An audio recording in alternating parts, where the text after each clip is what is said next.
Aloha, everyone, and thank you so much for tuning in to another week of Trauma Recovery University. I am your host, Athena Moberg, and with us in the green room, of course, is your incredible co-host, Bobby Parrish. Who are we? We show up here every week, and you're probably wondering if you're in the right place. If you are an adult survivor of child abuse, specifically childhood sexual abuse, we show up here every week and we answer your questions. We do live Q&A every Monday, 6 p.m. Pacific, 9 p.m. Eastern, and we have a new topic every single week. This week's topic is adult survivors of childhood abuse and autoimmune diseases or autoimmune disorders.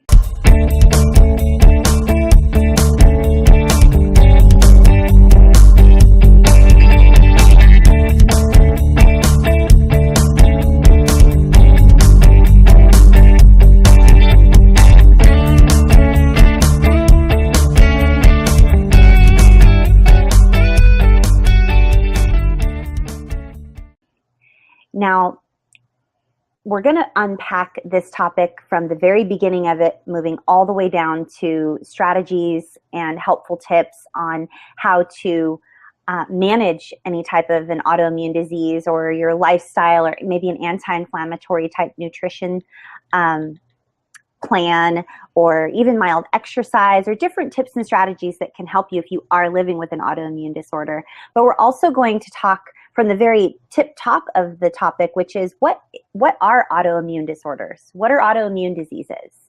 What are some examples of them? And how do they connect with childhood trauma? And we're going to unpack all that in our comprehensive one page. So if you are listening on a podcast platform such as iTunes or Stitcher, we want to say thank you. And we want to welcome you and remind you that this is a video broadcast as well. So we do have a Roku TV channel. You can find us on any Roku device by doing a simple search for Trauma Recovery University. You can also find us on YouTube by searching for Trauma Recovery University, or you can just simply type in the URL youtube.com/Trauma Recovery University TV, and we have an entire library of almost 200 hours at this point, between 160 to 200 hours of resources for you, videos, question and answer, just live discussions just like this that are very casual between Bobby Parrish and myself, and all on the topic of just different areas of recovery from childhood abuse, whether it's when your abuser dies or what happens when your family members or perhaps your abuser denies your abuse ever happened, or family relationships, perhaps healthy boundaries, nutrition that can help you heal your body from the inside out, all kinds of cognitive distortions, cognitive dissonance, all kinds of different topics, PTSD, complex PTSD, anxiety. So we hope that you enjoy our resources. We thank you for being here. We're honored to serve this community. I will go ahead and turn this over to Bobby Parrish. Oh, before I turn this over to Bobby Parrish, I just wanted to let you know that, as always, every single week, as a thank you for being a listener or viewer, subscriber, or just an awesome survivor, we have a complimentary downloadable one-page resource for you. And it's a PDF format, so it's printer friendly, and you can view it or print it, save it, put it in a notebook. We have tons of them. We have over 100 of them for you, the adult survivor of child abuse who's making your way through your recovery journey, and you just want to navigate this area of your life a little bit easier. So you can get complimentary access to that by going to any of our websites, either traumarecoveryuniversity.com or nomoreshameproject.com, and simply click on the tab that says downloadables. You'll be given immediate access after entering your email address. You'll get emailed access to the entire library of downloadable one-page resources. So thank you so much for being here. Welcome. And if you are a fan of the Twitterverse, please tweet your questions using the hashtag #NoMoreShame, and we'll answer them on the topic of autoimmune disease and childhood abuse this evening. Hi, everybody.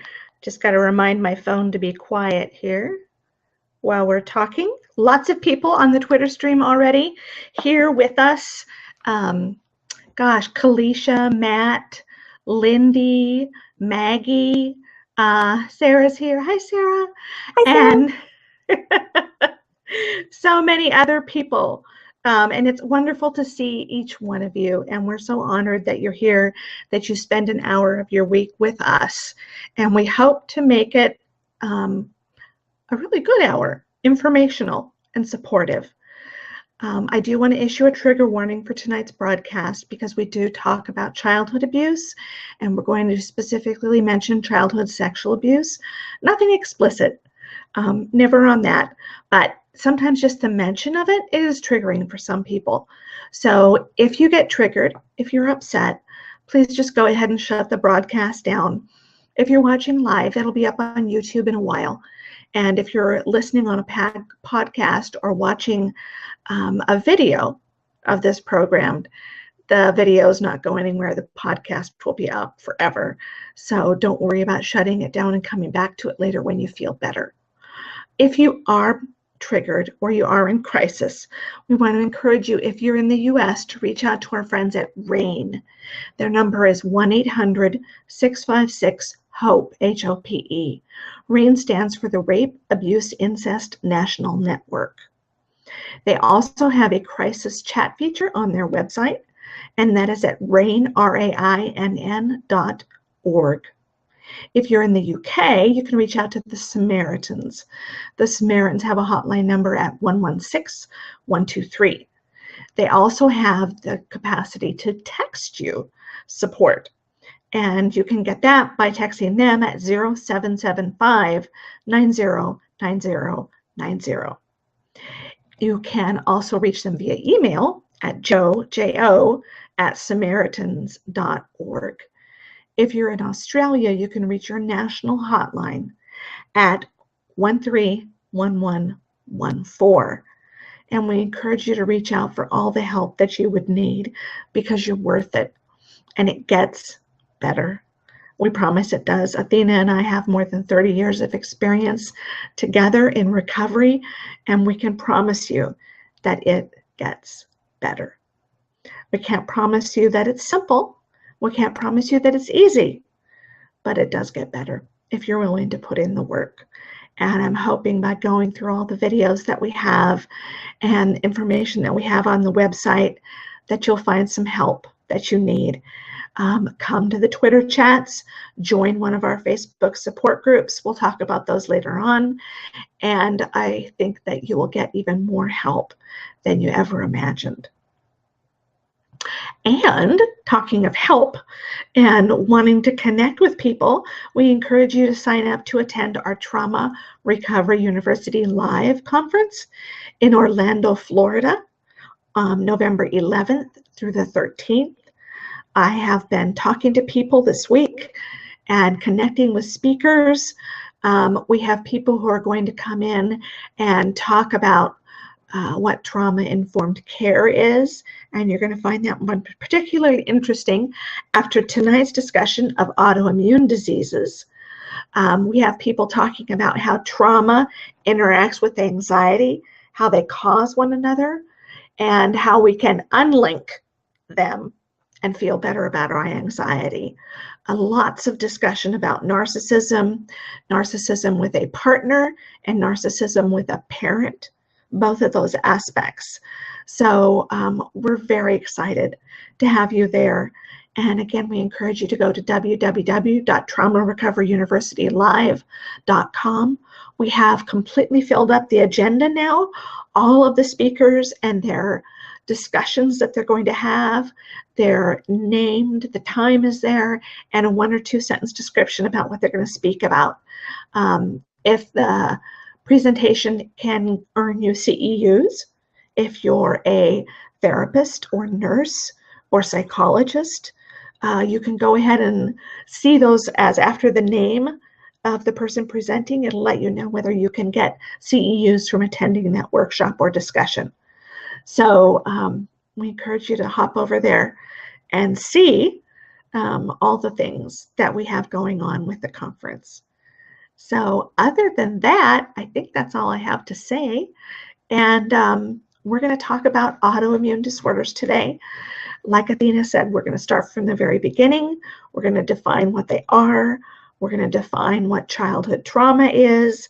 We're going to talk about the ACEs test, which is the Adverse Childhood Experiences Scale. And you can find it on a website called ACEs Too High. It is simply a 10-question questionnaire. That's it, just 10 questions. And the more that you answer yes to, the higher your ACEs score is. And the higher your ACEs score, the higher the likelihood that you will have health issues in adulthood. And it's both startling and disheartening to see the statistics pairing childhood trauma with illness in adulthood. In fact, there was a study that was done, it's on the one page, that talks about if just the issue of did you feel close to your parents, that in itself, if you did not feel close to your parents, that has an amazingly negative impact on your health. So we're going to talk specifically about autoimmune disorders tonight, but keep in mind that autoimmune disorders can sometimes lead to more serious issues, such as cancer, heart disease. So even when we're saying just autoimmune disorders, it doesn't mean that they don't tie into things that can be even more serious, as if autoimmune disorders aren't serious enough as they are. So, Athena, how is everybody on the Twitter stream? And what kind of questions or comments are people making already? Edna needs a passport. And I will grant Edna a passport. I think I would love that. Oh, Matt is tweeting out the conference link. Matt, you are the bomb diggity. Absolutely. Thank you so much, Matt. And and then we're quoting. Sorry, Julianne said, "Good morning, Starshine," and I said, "The Earth says hello." Yes, I saw that. That's so funny. Oh, Dawn's here. Hi, Dawn. Hi, Dawn. And Dawn says, FYI, if it is approved for nursing ED credits, it is also approved for respiratory therapy CE. Fantastic. That is good to know, Dawn. Thank you so much. Yes, I'm retweeting that right now. Everybody, let everybody know if you know anybody who's a respiratory therapist or a nurse. They're talking about the live stream possibilities for the conference. And I'm so happy you're here, Sarah Marie. And Dominique, just my heart is just exploding with joy. And Dominique is so awesome. She's like, ready for some Monday Night Magic.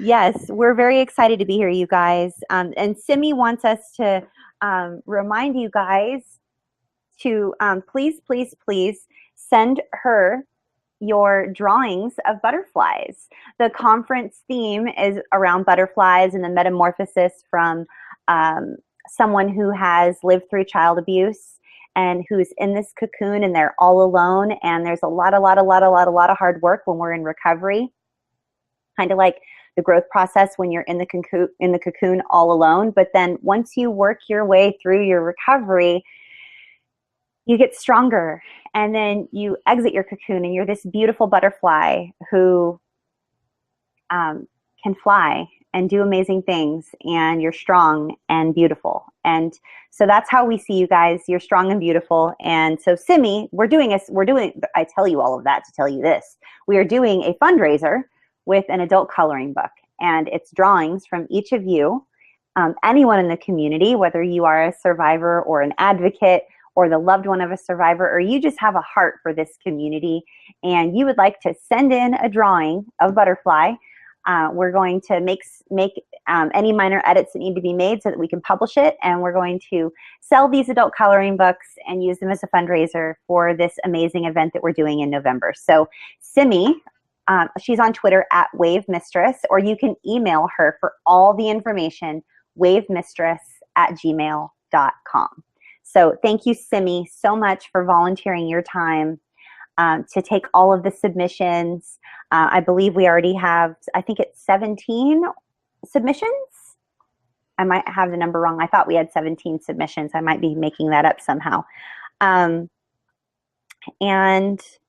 Simi wants to remind everyone, it doesn't matter if you're an artist or not. Even if your drawing only looks sort of like a butterfly, we will take it. We will be in contact with you. So please just, if you have a heart and you want to submit a drawing, then please do. And you have time. So I think that's all I have, Bobby. I wanted to perhaps turn it over to anyone on the Twitter stream who has any questions about autoimmune diseases, autoimmune disorders. Otherwise, we can go into some one-page content, which we already have curated for you. Dominique says, can feeling enmeshed with parents have the same effect as not feeling close? I'm going to say yes, because when you're enmeshed, it's unhealthy. Enmeshed means that you're connected at an unhealthy level. Your feelings are their feelings are your feelings, and you're sort of an appendage of theirs.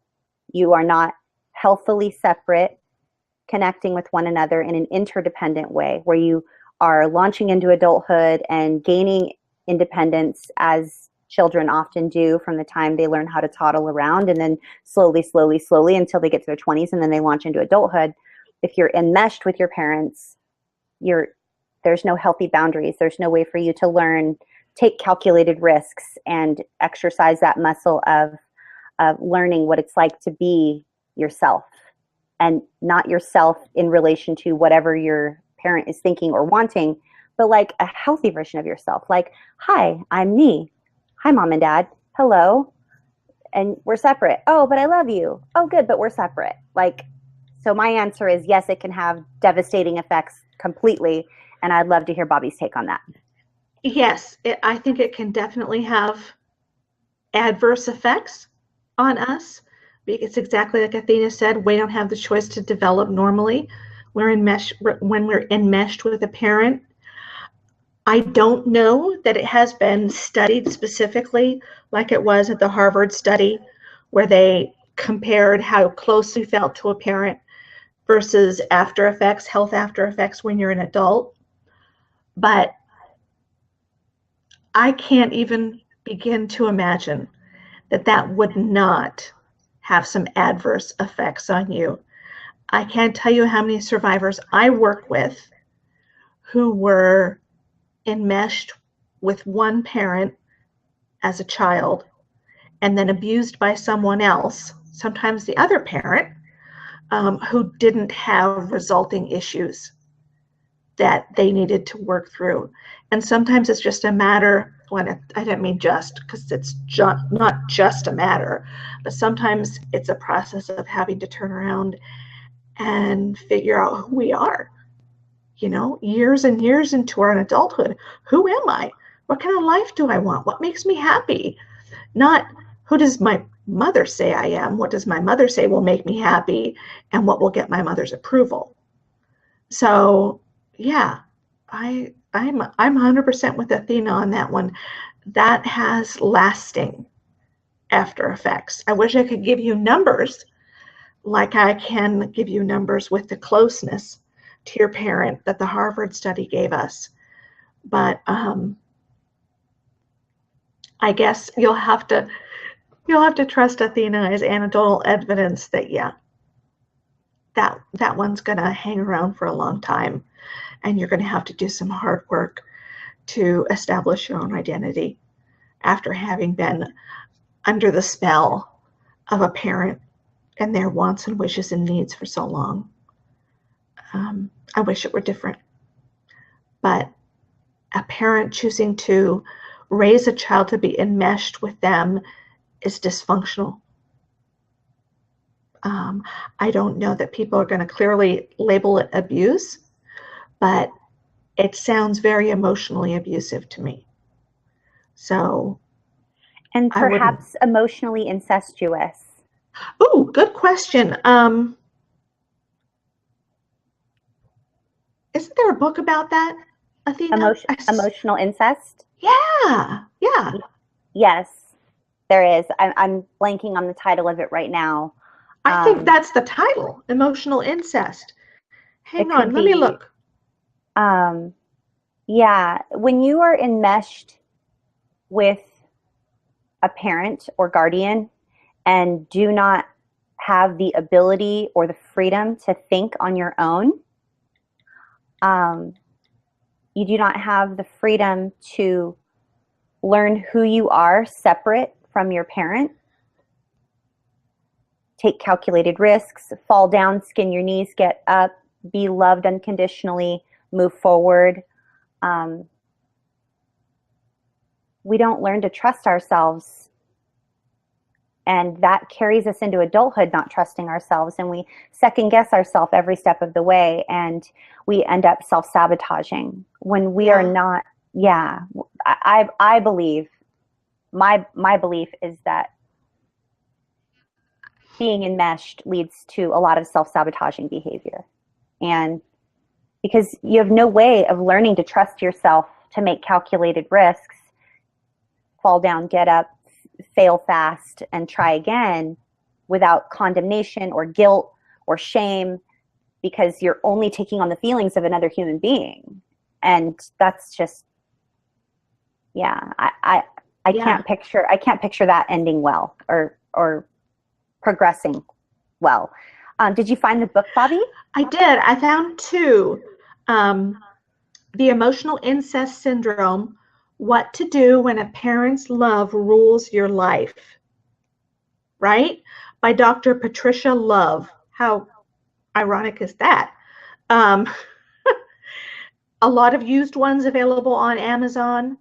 So I see used ones as low as a penny. So that one's been around for a while. And then there's also another,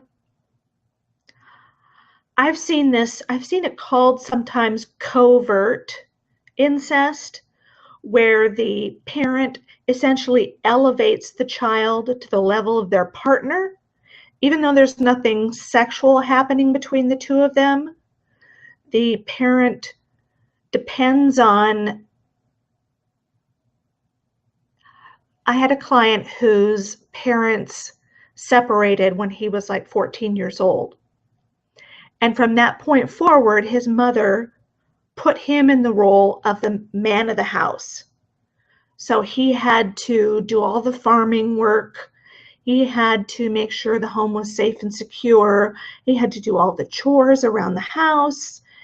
And essentially, she made him her male partner without the sexual aspect involved. And so that can be so damaging, and it can be so difficult to recover from, because it's not overt abuse.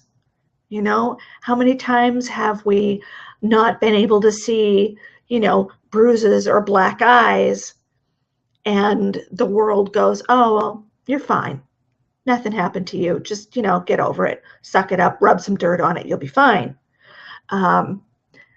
There's another excellent book called Silently Seduced, When Parents Make Their Children Partners. And that's by Kenneth Adams. And I believe there's another one that's actually called Covert Incest. And that one was one of the ones I used to use that a lot with my clients whose parents had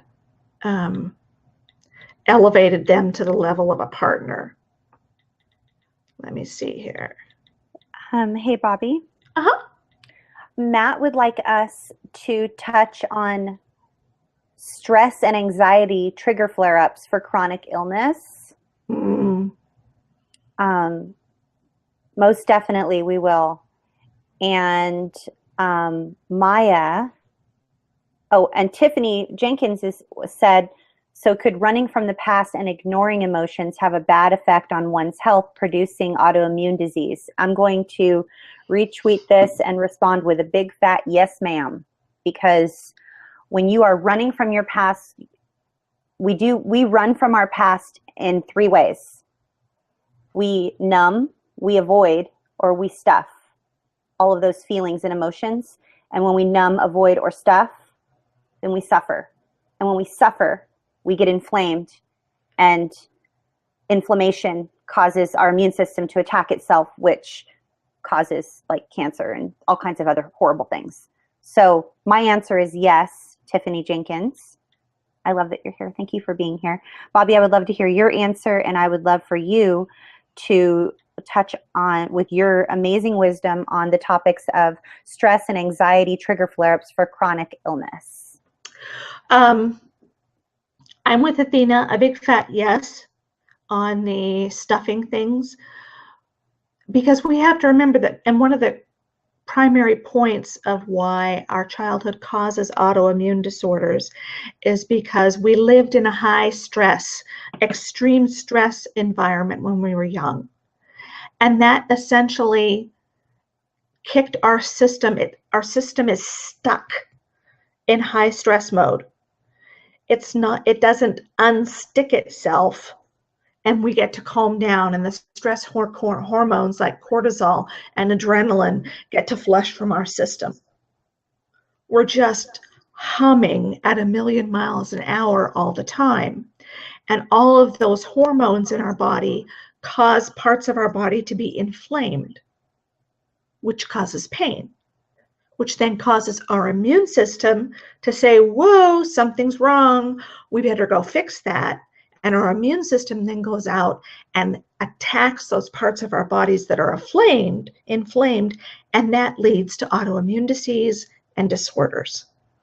So when we don't resolve what's causing us the anxiety, when we don't resolve what's causing us the horrible emotional pain, it leaves that temperature, it's still stuck. It's just like we're pretending it doesn't exist. And so coping with that, dealing with that, uncovering those sources of things that have left our autoimmune system stuck in overdrive or make it vulnerable to attack, then there isn't any way we can resolve it. It just stays that way. And it stays that way whether we recognize it or not, whether we avoid it or not, whether we stuff our feelings or not. So we have to face that and acknowledge that if we're going to limit our exposure to autoimmune diseases. And dealing with those feelings, confronting them, getting that temperature, that thermometer reset so we're not stuck in high stress mode all the time is the best way to do it. And yes, definitely, stress and anxiety will cause autoimmune diseases to flare up, because stress and anxiety, again, they pour those chemicals of adrenaline and cortisol into our system, which causes inflammation, which causes pain, and it causes symptom flare up. Let's go over really quick before we talk about this anymore, the definition of an autoimmune disorder. Okay, our immune system was created to help keep us healthy. And what it does is when it perceives that there's a bacteria or any kind of a disease or disorder in the family. Wow, what an interesting slip of the tongue there. In our body, it sends out antibodies, and they go out and they attack the bacteria or what they think is the problem. And usually it's just a bacteria or some kind of an infection, and the antibodies flush it from our system and everything goes back to normal. But for those of us whose thermostats are stuck on high stress because of our childhood, and the high stress is causing the inflammation, our immune disorder goes, whoa, something's wrong. We're going to go out and attack these cells or this tissue and solve this problem. So now you have an inflamed system that is being attacked by our own immune system. It's not meant to attack healthy tissue. It's trying very hard to get rid of what it perceives as disease or disorder. But what it's doing is attacking healthy tissue. And by doing that, it creates an even bigger problem than just the inflammation. Okay, some examples of autoimmune diseases are things like arthritis, diabetes, thyroid issues, multiple sclerosis, celiac disease, Crohn's disease. I said thyroid issues. Let's say lupus is another big one. Some allergies are caused by autoimmune disorders. And then they themselves can lead to even bigger problems. So those autoimmune disorders are a direct result of our trauma when we were children being stuck, our brain and our body being stuck in the high stress level. And it causes our immune system to attack itself, to attack us, to attack healthy cells, healthy tissue, rather than attacking diseases that it can get rid of and flush out of our bodies. So essentially, we have traumatic childhood equals a constant pouring of toxic chemicals into our body, which leads to inflammation,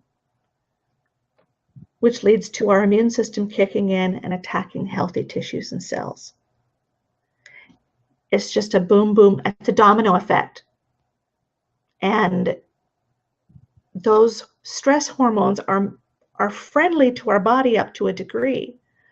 But when they're consistent and they pour into our body month after month, year after year, like what happens with those of us who have consistently traumatic childhood, it sets us up for serious diseases. And we need to start talking about this some more. We need to talk about it with our doctors. We need to talk about it with doctors and get them to start asking people, do you have a history of childhood trauma? Just that factor is that people who have childhood trauma have twice the rate of autoimmune disorders than those who don't. That's a huge statistic. Not just 20% more likely, not just 25% more likely, twice as likely of having autoimmune disorders than those who didn't have a traumatic childhood. If you go through and you do the ACEs study, for every question that you answer yes to, and the questions are things like, were you physically abused? Did you witness your mother or father being physically abused by his or her partner? Did a parent go to jail? Were your parents divorced or separated? All of these are when you're under 18 years old. Were you sexually abused?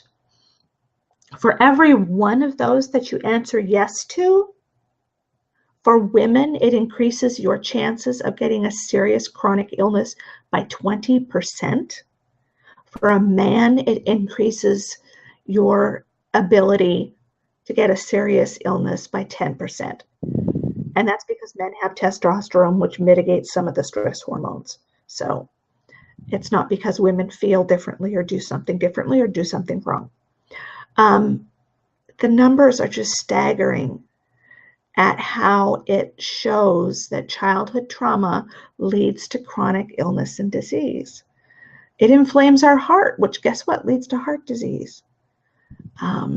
If our immune system is triggered by an autoimmune disorder, we have a greater chance of getting lymphoma and Hodgkin's disease, both cancers of the lymphatic system.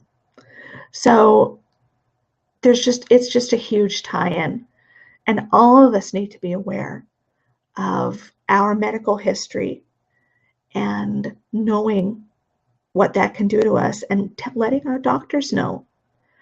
And then all of us also need to be making others more aware of how trauma and health are connected so that we can get the medical profession to start talking and asking about these things.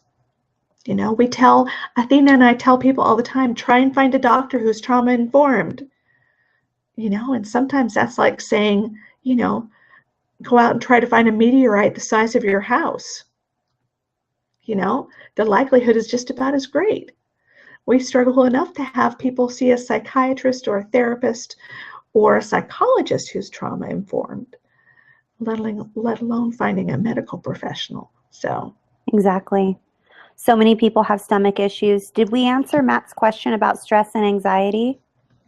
yes, okay, so stress and anxiety will cause those chemicals to pour out in your brain even more, which will then cause the inflammation, which will cause the flare up. So one of the best things that we can do, and we talk about this on the one page, one of the best things we can do as survivors is mitigate our stress levels. Okay? We need to be particularly vigilant at keeping our stress levels as low as possible. And for our health, that's necessary. It's just one of the things that we're going to have to watch for the rest of our lives. And maybe that means that, I'm not going to be a corporate executive because of the stress level that carries with it. I'm going to choose a career that's a little less stressful or a lot less stressful and more nurturing to me. So it definitely, anxiety and stress definitely flare up autoimmune diseases, and controlling our stress level is very important for survivors, for both our mental health and our physical health. Hey, Bobby? Uh-huh. There's a great presentation that Lindy actually just posted. It's the one that she emailed to us previously by, I believe it was Steve Iardi, on the depressed brain is an inflamed brain. Yes. So I retweeted that. Jack had a question about sciatica. I said yes, because that's inflammation. And Simi had a question regarding ADD. I'm not as familiar if ADD is considered autoimmune. I know that ADD is and ADHD is neurotransmitters. And I don't know if it's inflammation or if it's neurotransmitters not firing properly. So I'm not educated enough to answer regarding ADD or ADHD, but with regards to sciatica being inflamed, I'm saying yes. Yes, definitely. The ADHD, that's an interesting question. I know that it is, like you said, Athena, I think it's more about hard wiring than it is inflammation, but it would not surprise me if it's also tied to inflammation, because inflammation in the brain is a beast, and it causes a multitude of mental health, cognitive, neurological issues. And I know that our brains, where'd that come from? Our brains can become inflamed very easily. Stress, anxiety, in fact, even one night of bad sleep has been shown to have measurable increases in brain inflammation. So again, like I talked about with the stress, sleep is very important for survivors. We need to get enough of it, and it needs to be restful sleep. So if you need to work with your health provider or your psychiatrist to tweak medication or use medication to help you get restful sleep, I know that can be a difficult choice for people, and it doesn't always have to involve narcotics, okay? The medication I take to help me with my sleep, clonidine, is actually an old high blood pressure medication. And all it does is just dampen the central nervous system enough to help me sleep. So it doesn't always mean narcotics, but I will tell you it's vital for survivors to get sleep. And going without sleep, again, it shoots that brain inflammation way up, which means your depression is going to flare, your anxiety is going to be bad, your stress levels are going to run high, and it can even mean that, for example, people with bipolar disorder, they could become manic. You could become psychotic, you could become delusional. So it's very important. Sleep is critical. Got to have it. And got to have a good quality of it, too. laying in bed for 8 hours just dozing doesn't count. There's a lot of talk right now on the Twitter stream about migraines, Bobby. I would love for you to touch on. I realize that migraines are not necessarily autoimmune, but they are something that is connected directly to childhood trauma. Do you want to talk just for a couple minutes about migraines? Because yes. I know we've talked about this before. I think we did a video specifically. I don't know if it was called migraines or we've talked about migraines. We have. We've talked about migraines. In fact, Rachel Thompson has an article on her blog. I wish I could remember. RachelInTheOC.com. I know she has a search bar. Just do a search in there. Migraines. She has an article about the connection between childhood trauma and migraines. And part of it is inflammation. Okay? And we're going to keep going back to that. Inflammation causes pain. And the brain is full of tissue that can become inflamed. So part of it is inflammation, but part of it is also stress. And remember that if we've been abused as children, our stress level is set at high 24/7. And so what happens is that the blood vessels in your brain constrict down to, half their normal size, and that causes pain. And so what we have to do, in some of the role of migraine medication, is to allow those blood vessels to relax. And that's why sometimes caffeine helps, because caffeine will also help those blood vessels relax, which will help your headache to go away. So migraines, rheumatoid arthritis. Yeah, what's the Athena, what are the headaches cluster headaches. Clusters, yeah. That seem to form more around your eyes and behind your eyes. Oh, I get those. Yeah, those are bad. And again, tied to inflammation and stress. So there's a lot of stuff that happens that isn't necessarily classified as an autoimmune disorder, but it involves that inflammation piece that can happen for children who have had a traumatic childhood. So let's see. Oh, somebody asks if polycystic ovary disease is autoimmune. I don't know that. That's an interesting question. Yeah, I don't know that either. Oh, you mentioned something about sleep earlier, Bobby. I know you said laying there doesn't count, or I forget the words you used. It was about just laying there, right. Laying there dozing for 8 hours doesn't count. No, it doesn't count. But I just helped one of my clients with this, and that is try to follow me on this, Bobby. Okay. When we can't sleep, let's say we're waking up at the same time every night and it's 3-something in the morning. Yes. And then we're so stressed out that we're not sleeping because we know how tired we're going to be. Yes. I learned this.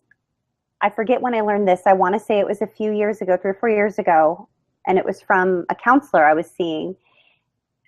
I began sort of this little mantra I had was because I would start to stress and then shame myself for not sleeping. Right. Which is worse. And so I began sort of whispering or sort of thinking to myself, rest is a form of sleep. Rest is a form of sleep. And I would think that over and over again. And then I would end up falling asleep because I just kept saying to myself that rest was a form of sleep, because then I wasn't shaming myself for just lying there resting. Yes. You were giving yourself permission. Yeah. And it really helped me. And then we, after chat this morning, we were talking a lot about just how all of this is connected, everything body, with the body and socially and spiritually and just in our being, in our soul, in our mind. I began helping a client with their affirmations. They're doing some affirmations, and I decided to help them around the one meme that we tweeted out, like I'm doing the best I can today to release fear and worries and anxiety. And even if I feel angry or bitter today, I'm releasing any shame that I have attached to that, or just like releasing all of the things that it started to talk about on that meme that was like the 4 different squares of like how everything's connected. Right. And just because what we tend to do as survivors is we are responsibility takers, especially if we were the scapegoat of the family. Of course, yes. And so like if we release ourselves from that responsibility, like I release anything negative that could be causing problems with my heart. I'm intentionally wanting to release any stress and anxiety or any shame that I have that could be affecting my body, or like, and it's not like, I'm not saying like woo woo, like say things that aren't real, but like if we're in like a meditative state or like a place where we're intentionally focusing on making healthy choices or affirming ourselves that we're doing all we can, focusing on those specific things that are attached to things that attack our insides. Yes. Yes. You know? Right. No, I agree. I think the power that we have in our mind is incredible, and we probably underutilize it. When the reality is that the power of our mind was what was used to groom us and get us into the place that we were in. And that same power that was used then, we can now use to get out and to retrain our brain and to talk to ourselves, and how we talk to ourselves is so important. And like you said, we take responsibility for everything, even if it's, a room full of people we've never met before. So yeah, talking ourselves through that process of, it's not my fault, I let it go. This is not my fault, I let it go. I can't fix this, I'm letting it go. That's one of the tenets of, 12-step. I can't fix this, letting it go. But we as survivors, even if we could fix it or not, we were taught to hang on to it and not let it go until we did fix it, which of course we could never fix it. So we were doomed to carry it for the rest of our lives. So yeah, that's not good. Oh, no. Julianne says, every time I show up, I piss someone off. I just want to let you know, Julianne, that you don't piss us off. We love you, and we're glad you show up, and we're glad you're here. So whoever is pissed off at you, I'm not 100% certain that is a reason for you to not be here. And I would love for you to know that you're welcome here. Yeah. Tiffany Jenkins says she got diagnosed with lupus around the time when her memories popped in and she was in college. She says, I should have seen the connection. But we wouldn't have known, Tiffany. There's no way we would have known. I mean, modern medicine to this day, right now in 2016, so many doctors, even right now, are denying that complex PTSD even exists, or that there is connection between childhood trauma and adult physical ailments. I mean, it's just there's such limited information in practice right now. What were you going to say, Bobby? Sorry. I was just going to say, we have so much education to do, about trauma-informed care in both the mental health world and the medical field. Not that mental health is not medical, but usually they're seen as two separate entities. It's amazing the amount of information we have about the tie-in between childhood trauma and adult health that we don't utilize. It's shocking. Okay. Oh, fibromyalgia. That was another one. Fibromyalgia and chronic fatigue syndrome are both autoimmune diseases. Tammy is talking about being diagnosed with fibro and then surviving cancer. When I had memories of abuse come back also. So I am so sorry, Tammy, that you went through that. And I'm hoping now that you're doing okay, that your health is better. Athena, is it okay if I put up the one page? Oh yeah, I think that would be a good idea. Tammy, I'm not sure if you're tuning in with us, but we're so glad you're here and welcome. And I'll send you out a tweet. And I'm sorry you've been through so much. There we go. Yay. Okay. So again, as Athena stated earlier, the one pages are available on the website, nomoreshameproject.com. You'll see a tab at the top that says downloadables, and that's where all of our one pages are. More than 100 of them now.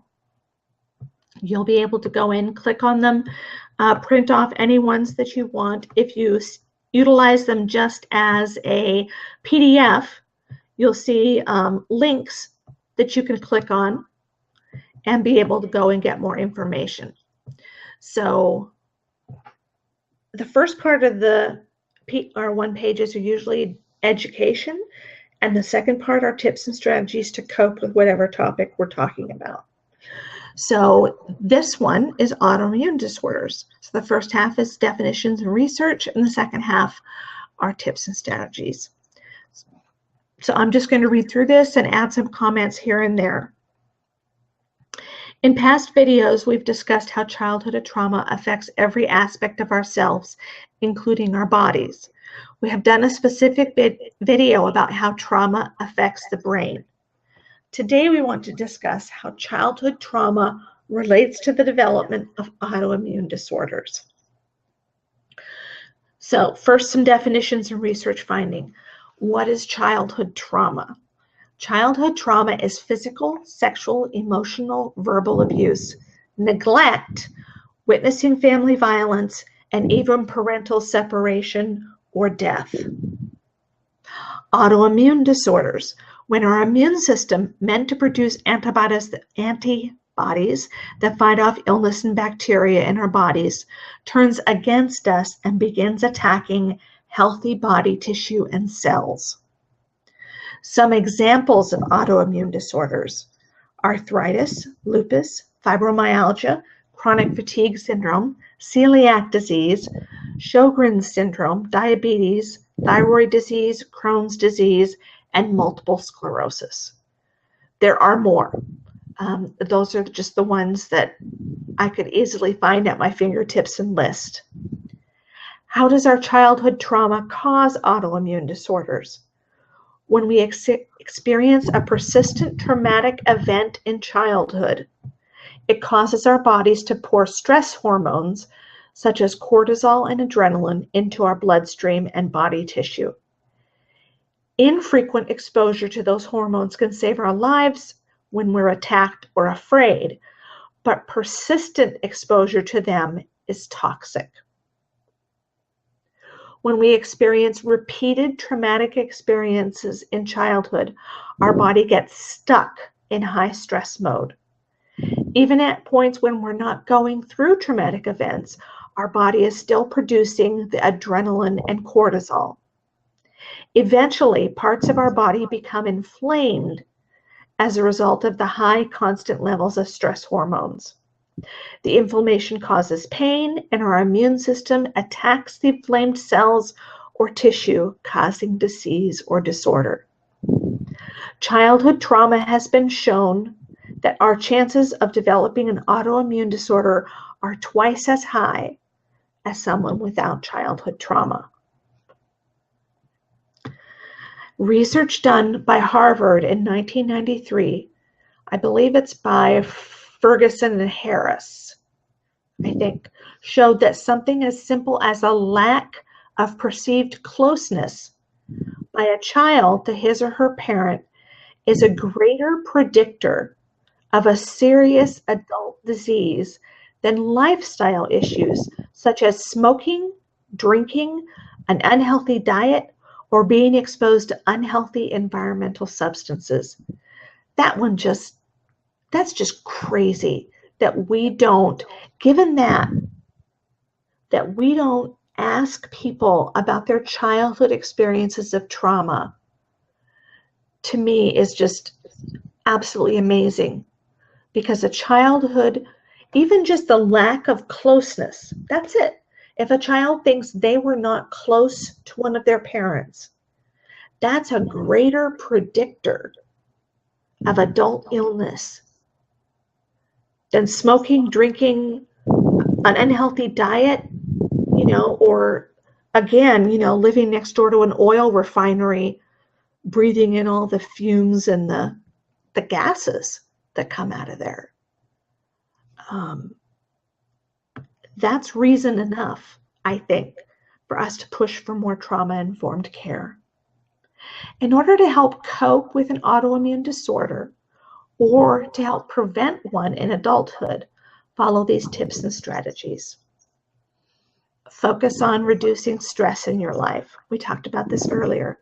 Stress can result in stress hormones, which cause inflammation, pain, and a flare-up of an autoimmune disorder.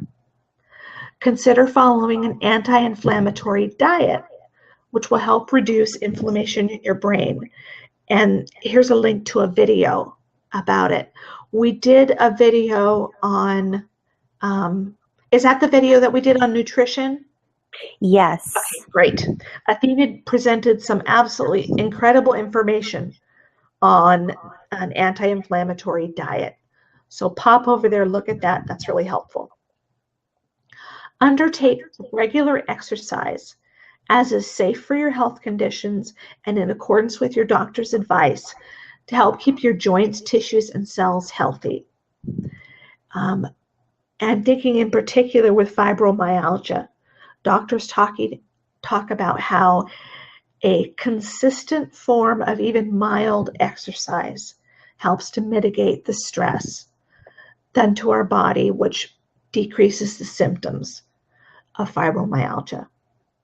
Sleep and rest are essential tools in your fight against autoimmune disorders.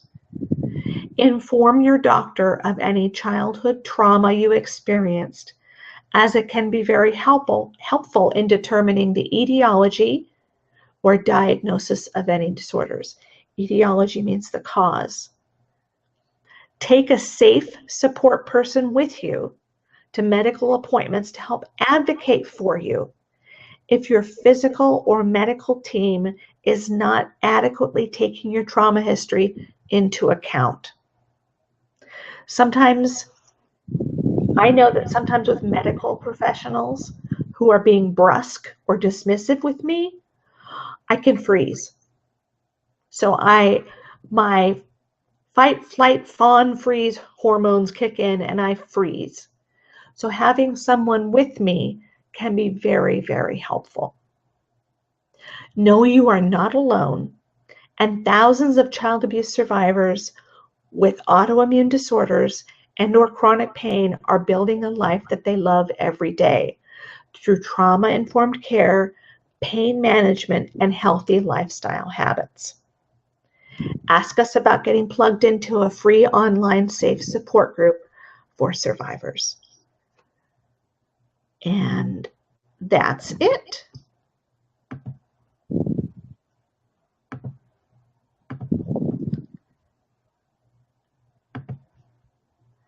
That's all we have. Are people asking questions still, Athena? Oh, we were confirming that asthma is in fact on the list.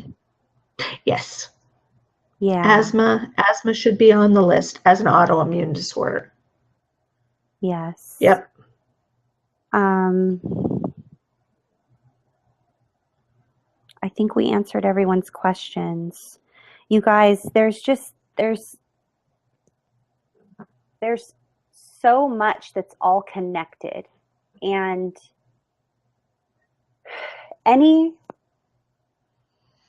stress that's in our lives on a constant or continual basis, even if it's good stress, like let's say Joe landed a new job, and this new job required, as part of the job description, a lot of traveling and a lot of overtime. Traveling and overtime is added stress.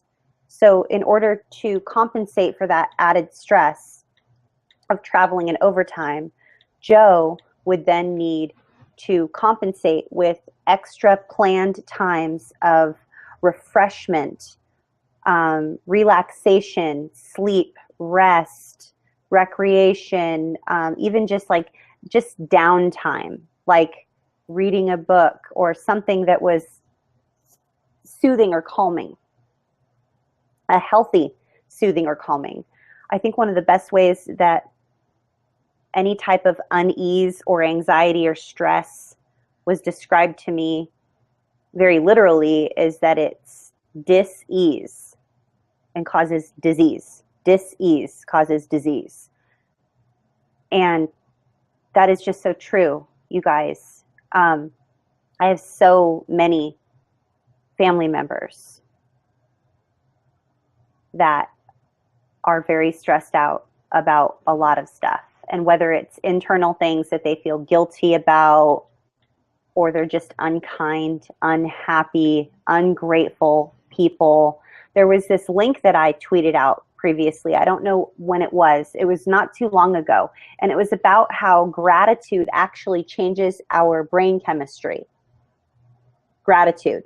Because when we're actually grateful for something, it produces a hormone. It produces a chemical in our brain. And I come from a family of a lot of people who were very, very, very ungrateful, uneasy, very guilty, angry, very just really stressed out about a lot of stuff. And they have a lot of physical conditions, whether it be rheumatoid arthritis, congestive heart failure, diabetes, you name it, like almost every single thing on the list, lupus. Oh my goodness, you guys.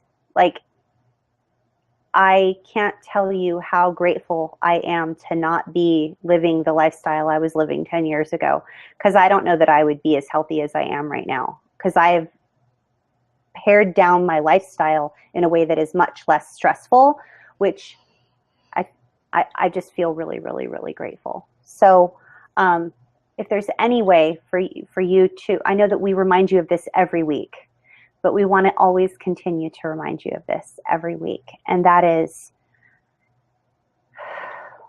you matter. Your recovery matters. Your wellness matters.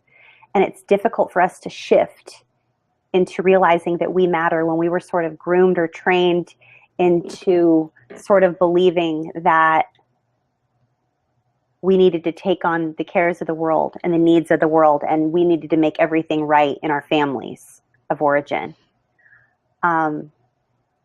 Please just know that somehow, some way, it's got to be okay for you to somehow find a way to put your needs in the primary position, not in a selfish way. I don't think that if you're on this channel, you have it in you to be intentionally selfish and self-serving and all of that, but in a way that makes sense. You need to put your needs, you need to allow yourself permission to do things that are healthy for you, whether that's extra rest or finding a way to have some things that are less toxic, you know, whether it's food or just the environment that you're in.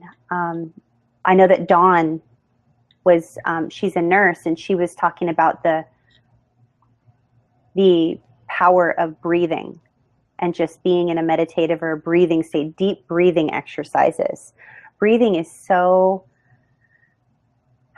therapeutic. Just to take a deep breath sometimes it just clears your mind for a minute. So Bobby and I just want to remind you always that you matter, and anything that you can possibly take away from this to reduce the inflammation in your body would be wonderful. And we want to be a source of support for you. I had a client this week that I told to dance on the edge of selfishness. So as survivors, we're so tuned into being selfish. We don't want to be seen as selfish. So I said, I want you to go to just the very edge, but not over the edge. Just go to the edge of being selfish in your self-care, and then see if that makes a difference. So dance on the edge of being selfish, everyone. It will help if you take care of yourself and your body and your mind better.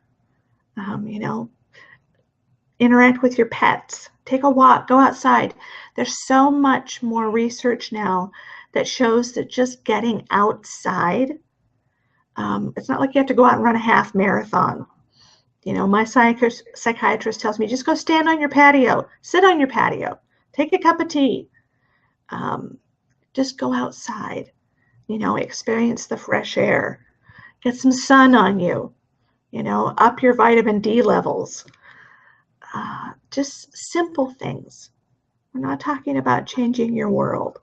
We're talking about small steps that will eventually add up to enough change that changes your world. So a lot of people talking on the Twitter stream right now about illnesses that they have had that they never realized were autoimmune disorders, or things that they didn't even realize were disorders until, now for the first time they're hearing things, called unhealthy that they thought were just part of the ways their bodies worked.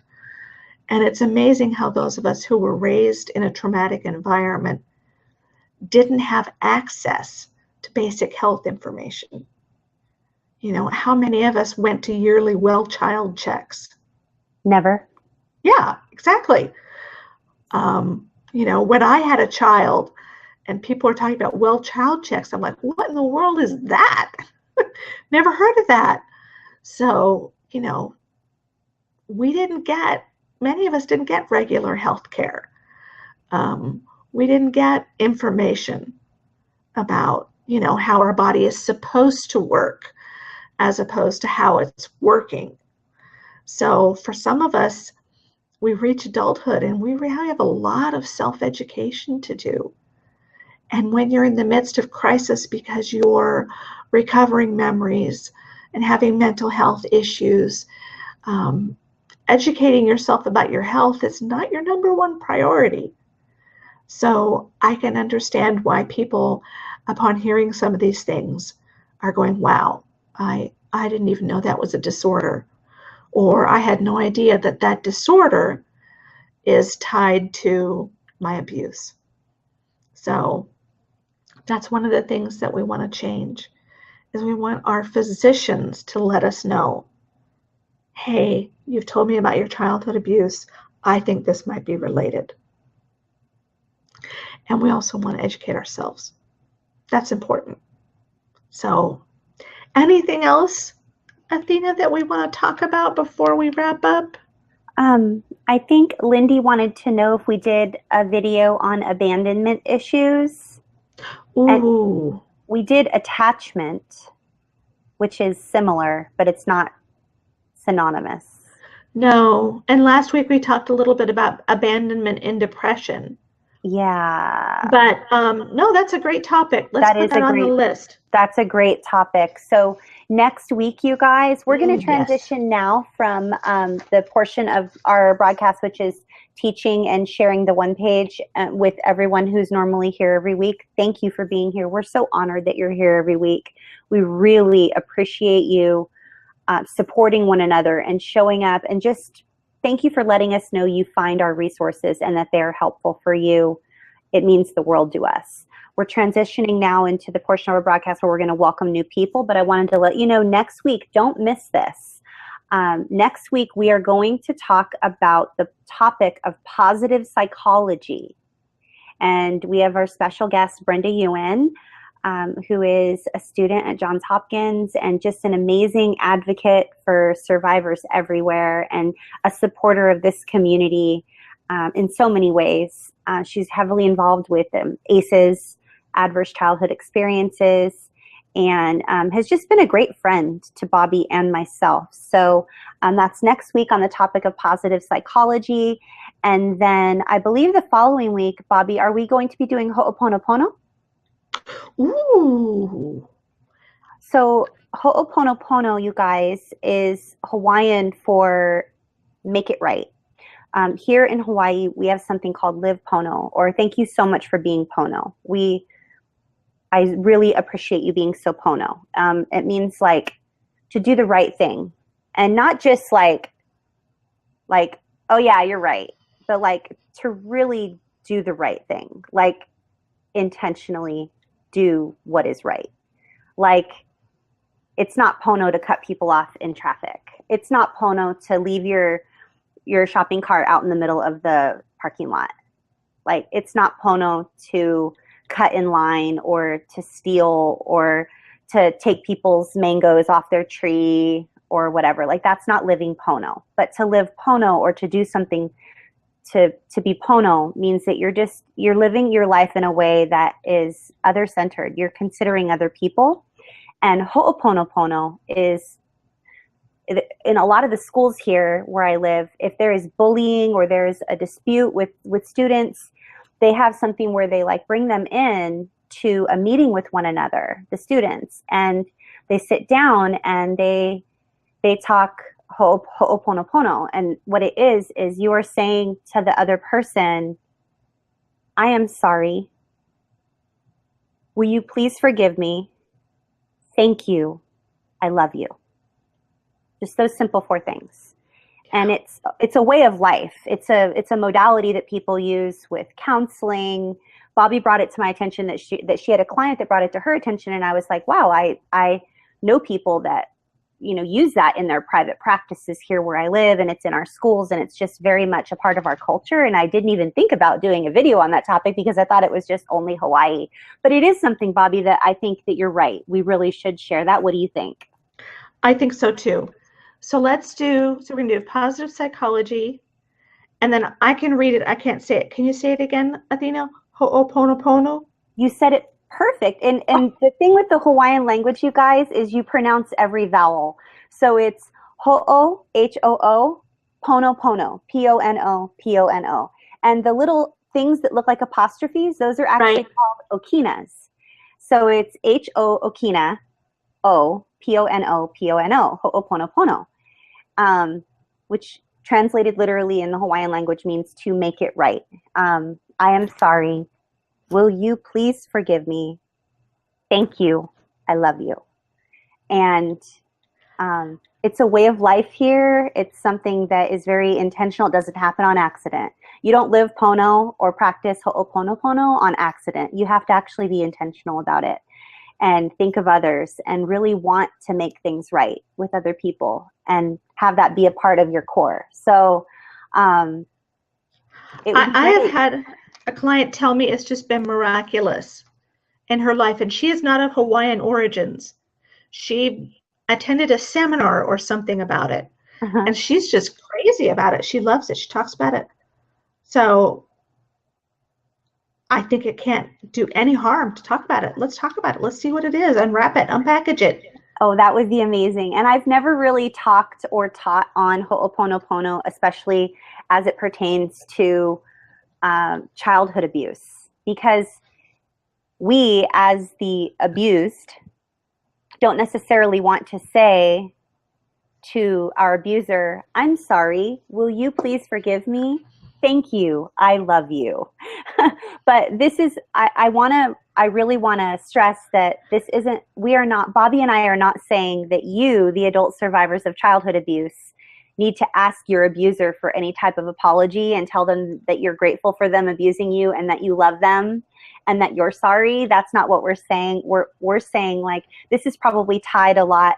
This will be tied to releasing any bitterness. Like, if you have any bitterness in you or any anxiety in you, or even like inner child, like that younger version of you who needed to hear those words from perhaps an abusive parent, you know, to hear from one of our abusers, I am so sorry. Will you please forgive me? Thank you. Like that would have like, we often think that that would have changed everything because we'll never hear that. That's just preposterous. But Ho'oponopono as a way of life is you're not ever intentionally holding on to anything. You're releasing it. And yes, yeah, and you're living your life in a way that is very intentional to make it all right. And if you hold on to anger or bitterness or holding out for something rather than releasing it, it's only causing you dis-ease. Yeah. Yes, I did some reading and it talked about how people use it even to heal physical illnesses. Mm-hmm. Because when they have, you know, when the article talked about when they have back pain, they're able to focus on the, you know, the 4 strategies, the I'm sorry, please forgive me, thank you, I love you, to clean that part of their body. And it works the same way with anxiety or stress or a negative belief or a lie that our abuse taught us, any of those things. Yeah. It seems so cool. It is. I never even thought about sharing it with our community because I guess I didn't want to appear like all like Hawaiian local woo woo, like Howly girl, you know, like I didn't want to come across that way, but I didn't really think about like how that could really benefit. I think it would be really transformational and powerful for those who are open to that. So, Yeah. Positive psychology, the week of September 5th, you guys, Yes. and the week of September 12th, Ho'oponopono. And then how about the week of September 19th, we could do abandonment. We will do abandonment. Okay. We got it set. Sounds good. I love it. You guys, thank you for being here every week with us. Bobby and I are so honored and grateful for each of you. Just thank you for letting us know that the work that we're doing is helping you and that you're finding the resources helpful and that you're sharing them with your therapists or counselors or loved ones. Bobby, did you want to say bye to everybody before we go? We're so thankful that you're here, and I'm so grateful that we have the honor of being part of your journey to recovery. And we hope to see you back here next week, or we hope that there's some help that you can find through all of our one-pages and other videos. So see you next week. Yeah. If you're new and you're not plugged into a safe community, or this is your very first time finding our YouTube channel, we show up here every week and do live Q&A. We do some shorter videos as well, occasionally. I feel like I need to start doing shorter videos. But we're going to transition and show you a couple screen shares for 5 more minutes. So if you want to stick around for 5 minutes and find out how you can get plugged in with other survivors and sort of heal in safe community. If not, no pressure, no Tupperware, no sales pitch, everything's free. But we are going to transition right now into just sharing with you where hundreds of other survivors are all in groups all over virtually, healing in safety. And you can go over to the About section of our YouTube channel if you're curious on how to get plugged into Safe Community. Easy 4 steps, and Bobby has some awesome screen shares for you. So thanks for sticking around, guys. Okay. Let's talk about how you can connect with Athena and I. Here we go. I'll make this bigger. So we have by email. I am BobbyLParish@gmail.com. Athena is Athena Moberg Speaking @gmail.com. And we have our joint email address, which is nomore_shame_project@gmail.com. On Twitter, I would love for you to follow me. Athena and I would love to interact with you on Twitter. My Twitter address is Bobby L. Parish. Athena's handle is Athena Moberg. And then we have Trauma Recovery University, which is Trauma Recovery U. On Facebook, we have Trauma Recovery University's professional page, which is our joint professional page. My page for professional is Bobby Parish Coaching and Consulting. My personal page is Bobby Parish.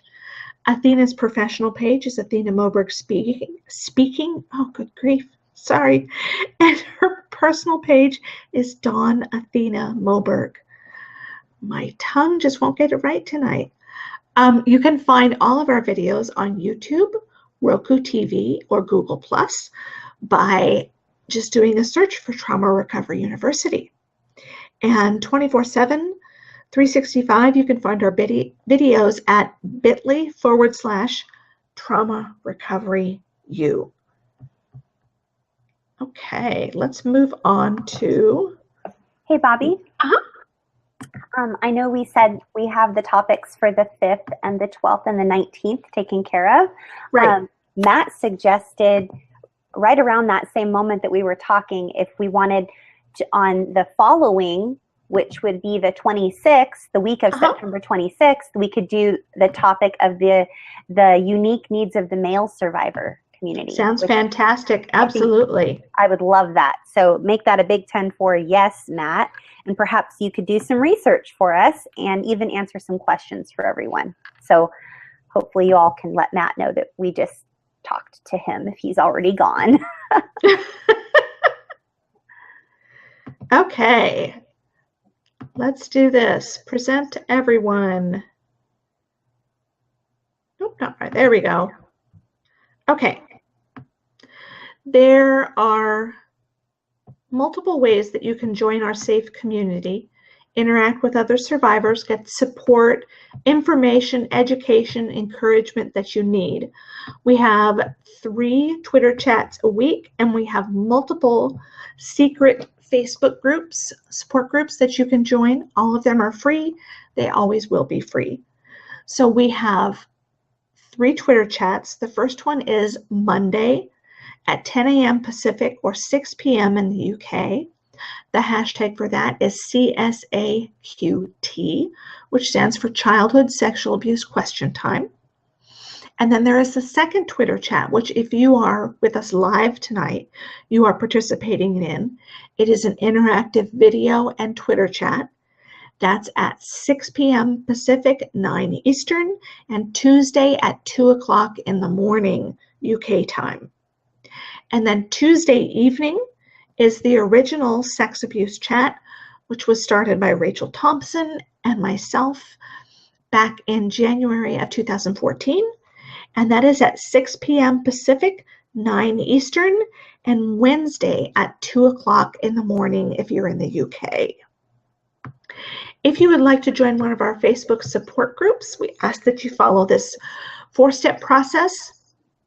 It's not complicated, and it is literally the best and fastest way for you to get to one of our support groups. Sending us an email, DMing us on Twitter, I don't think I even check my DMs anymore, it's a lot easier for you to fall through the cracks and or not even connect with us. So we would ask that you would follow this 4-step process. The first one is to like the Trauma Recovery University page. The second step is to send friend requests to both Athena and I. We're 5 hours apart in time zones, and we have very different schedules. So one of us is going to be able to get to you before the other one. Once we have accepted your friend request, either one of us, then send that person a message that says, I'd like to heal in safe community, or something like that. Say, for example, I'd like to join one of your support groups. We will connect with you. We will, if we don't know you from a live event from Twitter or Facebook, we may ask you some questions to get a better idea of who you are and to verify for ourselves that you are safe to add to our support groups. The safety of our support group members is the most important thing to us. And so we don't want to let anyone in who is a predator in nature. So after we've asked you some questions or been able to ascertain that you're safe, we will put you in one of our support groups. And again, 24/7, 365, you can watch all of our videos and get our information at bit.ly/Trauma Recovery U. There we go. So I'm going to put unique, let's see, 1, 2. I'm so excited next week to talk about positive psychology because it's a very strength-based healing method, which I'm a huge fan of. So make sure and come back next week when we talk about positive psychology. That one is going to be, I think, really eye-opening and helpful for many out there who are tired of hearing all the things they have to change about themselves and to be well. Instead, we're going to focus on what are you already good at, and we're going to build those things up rather than giving you a list of don't do this, don't do that, you're bad at this, you're bad at that, you're bad at that, which was a lot of what I got in my recovery, and that was no fun. Yeah, we don't need any more of that. Thank you. No. Well, Ben Phil, thanks a bunch. Yeah. So you guys, just wrapping this up and tying it with a bow, thank you for being here with us this week. We are next week, as Bobby was just mentioning, going to cover the topic of positive psychology with our special guest, Brenda Ewan, who's a student at Johns Hopkins, a dear friend of ours, and an awesome advocate to the survivor community. So don't miss that week of September 5th, 2016. And then the following week, the week of September 12th, we will be discussing Ho'oponopono. If you wanted to just brush up on that or figure out what it is that I'm even talking about, you could Google that, Ho'oponopono. That's H-O, Okina, or apostrophe, O, P-O-N-O, P-O-N-O, and enlighten yourself. Even just go look at some awesome memes or read some articles, watch some videos, whatever. If you're into the whole wanting to live a whole life, you really are looking for wholeness and release of things that don't serve you, that are negative, and you're really just wanting to be intentional, then that would be something you might really love. And then after that, the week of the 19th of September, we will be discussing abandonment and how that ties in with childhood abuse in our adulthood years now, like after the fact, and even when we were in childhood, abandonment, because it's all tied. This here is always about that. This is always about that. So don't miss that. And then the following week on the 26th of September 2016, we will discuss the unique needs of the male survivor community, which will be amazing. Matt Pappas, who runs a blog called Surviving My Past, he is he's an advocate for this community as well, really active. Has a podcast, has a YouTube channel, has just been doing a lot of awesome things in his recovery journey, and is actually going to be speaking in a breakout session for men at our event coming up in November. So, and he's going to do some research on that topic, and we'll sort of tap him on the shoulder to help us out with some stuff as well. So, Bobby, what would you like to share with everybody before we go? Thank you so much for being here. And we obviously, that's it. September is mapped out. Lots of good topics, and we hope that we will see you each week, either live or on the replay. Yeah. Thanks, everybody. I'm Athena Moberg, and this is Bobby Parrish, and we love bringing you everything you need for healthy, informed trauma recovery. Bye.